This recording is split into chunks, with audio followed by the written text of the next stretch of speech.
ओम प्रणाम to all. इस वक्त दोपहर के 11:30 बज चुके हैं, बज रहे हैं और सर इस टाइम प्रैक्टिस कर रहे हैं। हम तो प्रैक्टिस करके बैठ भी चुके हैं थक कर हार कर, और सर अभी भी अपनी प्रैक्टिस पर कंटिन्यू।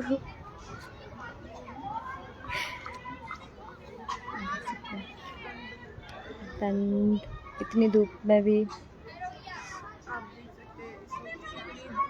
हाँ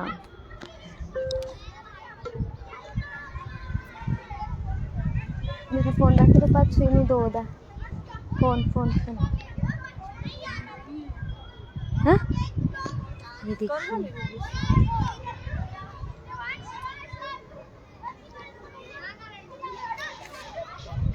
साइड में रखो फोन, अरे दो धूप में तो अपना ही है।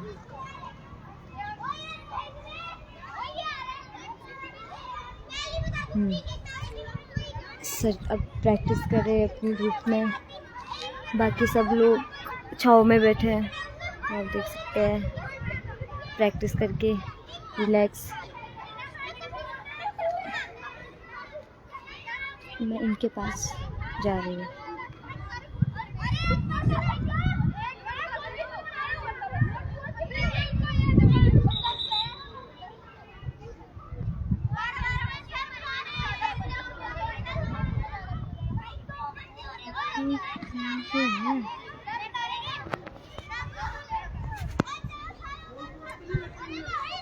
सर के पास जाते हैं,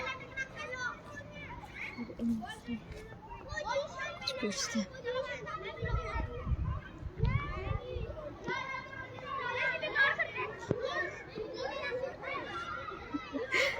वो तो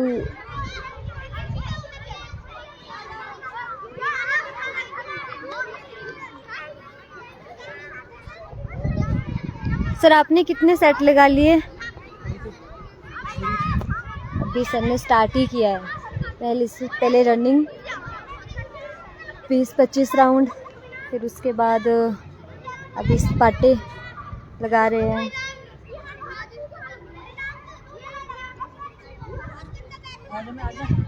रनिंग के बारे में पूछने का कर देते हैं।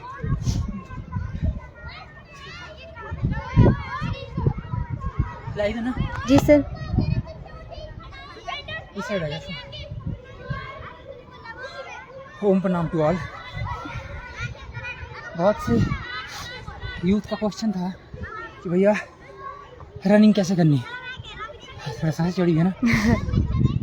तो भाई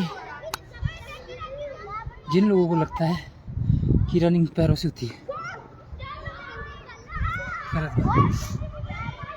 जिन लोगों को लगता है कि रनिंग टांगों से होती है, जिन लोगों को लगता है कि रनिंग जो है ना अच्छी डाइट लेने के बाद होगी।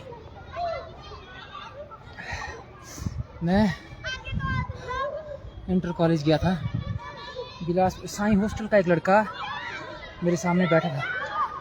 10 किलोमीटर रेस ख़त्म करने के बाद हम लोग बैठे थे, तो जो भाई फर्स्ट आए थे आपस में डिबेट चल रही थी। तो भाई के मुंह से एक लाइन निकली जो मेरे दिल तक पहुंची। लाइन थी, ए रेस हुआ ए धमाका चौआ। क्योंकि भाई नीचे कांगड़ा आया, हम एयरपोर्ट साइड के कहीं के थे, तो स्लैंग उनका इस तरह का था कि जो रेस है ना ये दिमाग से होती है।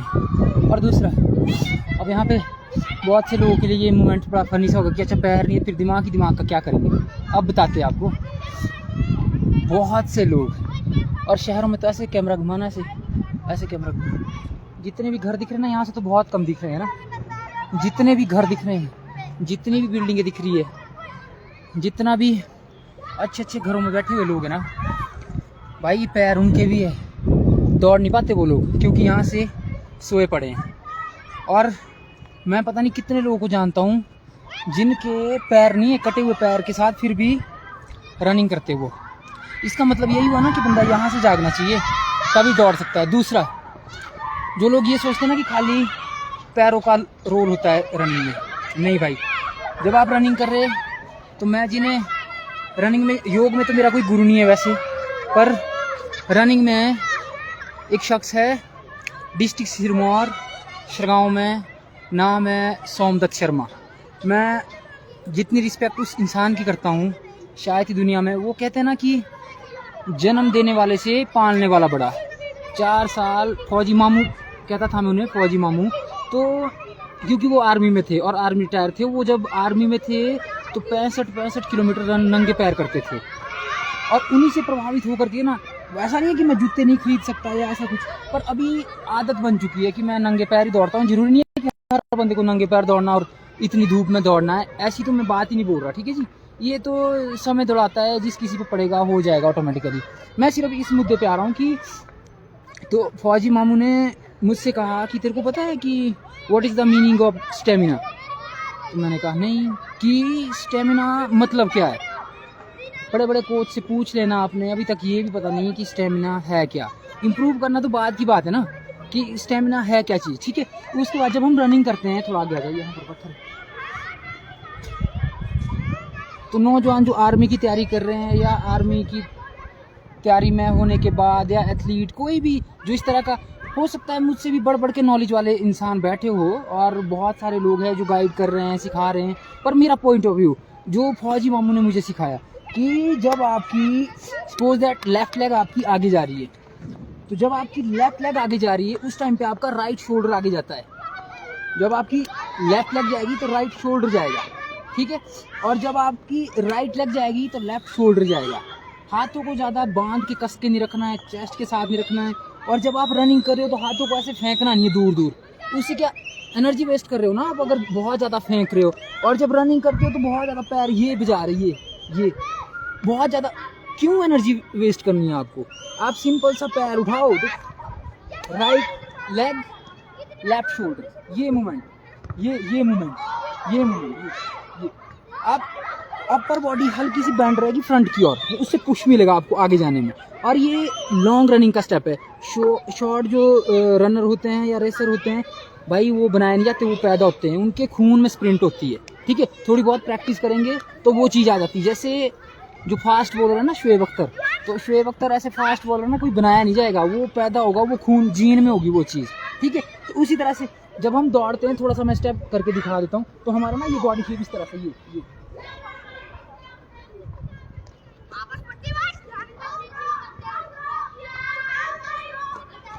अब आपने देखा होगा हल्का जो शोल्डर का मूवमेंट है ना, जब राइट लेग आपकी आ रही है तो शोल्डर आपका लेफ्ट वाला पुश कर रहा है आगे को।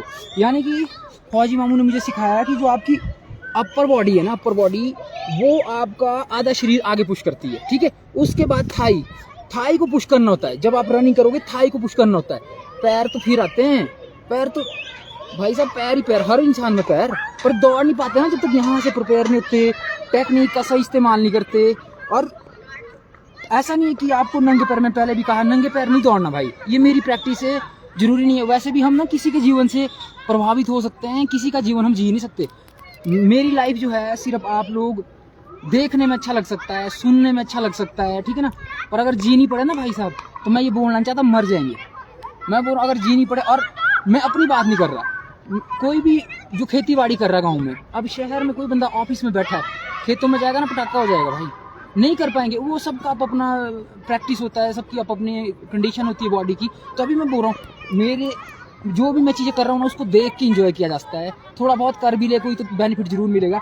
और उसको मतलब ऐसा नहीं कि आपने एकदम से पुश मार दिया कि नहीं जी बंदा 35-40 किलोमीटर दौड़ता, हम भी दौड़ ले, एम्बुलेंस ले जानी पड़नी साथ में, फिर वापस आओगे, बहुत औखा काम हो जाता है। धीरे धीरे शुरू करो, पहले आप 100 कदम चलना शुरू करो, फिर आप 500 कदम चलना शुरू करो, फिर आप ½ किलोमीटर कवर करो। जब आप लॉन्ग रनिंग की तैयारी करोगे आप देखोगे ये मेडिटेशन है, एक तरह का मेडिटेशन। एकदम से नहीं होगा, धीरे धीरे शुरू करोगे तब जाके बात बनेगी। और रनिंग करना बहुत ज़्यादा ज़रूरी है। कोई इंसान जिम नहीं कर पा रहा कोई बात नहीं, कोई इंसान योगा नहीं कर पा रहा कोई बात नहीं, पर मैं ये समझता हूँ कि रनिंग तो हर इंसान को करनी चाहिए।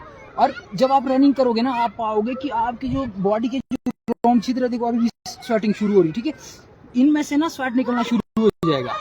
ये सारा जो हम केमिकल इनटेक कर रहे हैं ना, सारा जो सब्जी आजकल आ रही है मार्केट में, जो भी चीज़ें हम खा रहे हैं, वो सारा केमिकल अंदर जमा हो रहा है, तो बाहर कैसे निकलेगा? स्वेट, जब स्वेट बहेगा। अब जब आप रनिंग नहीं करोगे, जॉगिंग नहीं करोगे, आप वर्कआउट नहीं करोगे तो वो सारा केमिकल अंदर जमा रहेगा, जिससे बीमारियां उत्पन्न होगी, तरह तरह की बीमारी आपकी बॉडी ले लेगी। बाद में जाके कंडीशन ऐसी होगी, आप चाहोगे तो भी दौड़ नहीं पाओगे। और जो बहाने लगाते हैं ना ऐसे कि भाई हम दौड़ नहीं पाते, ये वो, हमारा स्टेमिना नहीं, भाई सब होगा। मैं अगर 50 किलोमीटर दौड़ता हूँ ना तो मेरी बॉडी में एबिलिटी है कि मैं 100 किलोमीटर भी दौड़ सकता हूँ। उन परिस्थितियों में डालना पड़ता है ना अपने आप को सिचुएशन में। अब जो इंसान अभी कोई गली नुक्कड़ से गुजरा है, अगर वो सोच रहा है कि मैं 10 कदम नहीं चल पा रहा, सपोज दैट उसके पीछे पागल कुत्ता पड़ जाए, भागेगा वो पूंछ हिला के। वो इंसान के अंदर से स्टेमिना कहाँ से आ गया, स्पीड कहाँ से आएगी, वो सोच में पड़ जाएंगे। क्यों? कंडीशन ऐसी है, पागल कुत्ता पीछे पड़ा है ना। आपको पता लगे सोलन शहर में बाढ़ पड़ने वाली है, अभी भागेंगे यहाँ से शिमला भाग जाएगा, कोई मंडी, कोई कहीं भागेगा भाई। हर इंसान दौड़ेगा। क्यों? जब जान पे आएगी ना, जब कंडीशन, वही सिचुएशन है। अभी लोगों की कंडीशन इतनी खराब है, लोगों की जान पे आई है, हॉस्पिटल में जाके पता लगता है। आप लोग क्या करो कि अगर जरूरी नहीं आपने किलोमीटर 10 किलोमीटर दौड़ना, भाई कम से कम ग्राउंड आना शुरू करो, ग्राउंड में बैठे रहो। धीरे धीरे जब आप देखोगे ना नन्हे मुन्ने छोटे छोटे बच्चे वर्कआउट कर रहे हैं, यंगस्टर कर रहे हैं, बुजुर्ग कर रहे हैं, तो खुद अंदर से मोटिवेशन आएगा। उस सिचुएशन में अपने आप को डालो ना, उस कंडीशन में अपने आप को लेके जाओ। और यहाँ पे तैयारी करते हैं सिर्फ पुलिस की और आर्मी की, उसके बाद कोई पूछ नहीं रहा। भाई अगर आर्मी में नहीं निकला तो तब का काम अपना है। किसी मुझे पूछ रहे थे कि आप आर्मी की तैयारी करवाते हो, भाई मैं करवाता था, अब नहीं मैं करवाता, ना मैं करवाऊंगा। हाँ, जो आर्मी में रह लेगा ना, जिसका क्वालिफाई नहीं कर पाएगा आर्मी का ग्राउंड या रिटर्न, उसको मैं ट्रेनिंग दूंगा। उसके बाद क्या करना है। नहीं तो बंदा जो आर्मी में रह रहा है वो फांसी के फंदे तक जा रहा है, जो पुलिस का नहीं निकाल पा रहा वो फर्स्ट एड होकर डिप्रेशन में जा रहा है। अगर वैसा कोई बंदा है ना जिसका कुछ नहीं बन पा रहा, आ जाना भाई साहब, हम बताएंगे क्या करना है, काम क्या करना है, जॉब क्या करनी है, फिटनेस में बने रहना तो उसके लिए क्या करना होगा, वो सारा कुछ मैं बता के दूंगा। पर अगर किसी को सिर्फ आर्मी में चले गए तो बात खत्म होगी, फिर तो आपकी जॉब लग गई, लाइफ सिक्योर होगी, अच्छा बढ़िया हो गया, फैमिली का बढ़िया होगा, आपका बढ़िया होगा।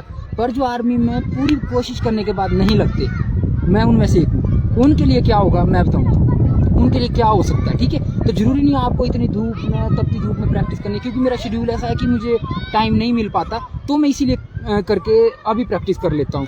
आप कभी भी सुबह उठो, शाम आ जाओ, प्रैक्टिस करो, बहुत ज़रूरी है आप लोगों के लिए।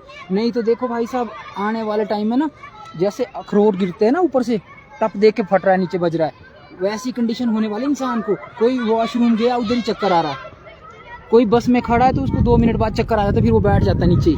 मतलब कंडीशन है, कोई धूप में 2 मिनट खड़ा हो गया उसको चक्कर आना शुरू हो जाएगा। ये हालत है इस टाइम। बॉडी जो है नेचर से बिल्कुल अलग हो चुकी है। और मैं आपको बोल रहा हूँ कि अगर अभी नहीं जागे तो कभी नहीं जागे, जीन खराब हो गया। आने वाले टाइम में मेरी बात याद रखना, हर दूसरे घर में हैंडीकैप बच्चा पैदा हो रहा है। आने वाले टाइम में हर दूसरे घर में, या तो वो मेंटली वीक है या तो फिजिकली कोई बॉडी का पार्ट सही से काम नहीं कर रहा। तो जब इस तरह की सिचुएशन मैं तो देख ही रहा हूँ हर रोज। आम लोगों को नहीं पता लगता, क्योंकि आम लोग तो अभी डांस मस्ती पार्टी में बिजी है। इसीलिए जब जागो तभी सवेरा, थोड़ा सा जागरूक हो जाओ। और मैं ये नहीं कहता कि आप एकदम से ऐसे ओलंपिक की तैयारी शुरू करना करो, अपने लिए करो, छोटा मोटा वर्कआउट शुरू करो। एक मतलब स्पाटे लगाने शुरू करो, पुशअप करो, 100 पुशअप लगाओ, एक चैलेंज ले लो कि पहले दिन 20 लगाया, दूसरे दिन 30 हो गया, ऐसे करके जोड़ो ना, अपने आप को धीरे धीरे बनाओ, उस सिचुएशन में डालो, तो आप पाओगे कि आप धीरे धीरे जो है ना स्वास्थ्य की ओर बढ़ रहे हो। और जो बीमारी वाला जो फेज है ना, वो फिर धीरे धीरे उसमें कटौती होगी और आपका खर्चा बचना शुरू हो जाएगा। नहीं तो हॉस्पिटल में कटेंगे चक्कर। मैं अभी IGMC में था तो मेरे माइंड में एक थॉट आया कि जो इंसान ग्राउंड में नहीं दौड़ता ना, जो इंसान ग्राउंड में प्रैक्टिस नहीं करता, वो जब हॉस्पिटल में होता ना तो रिपोर्टों के लिए बड़ा तेज भागते वो इंसान।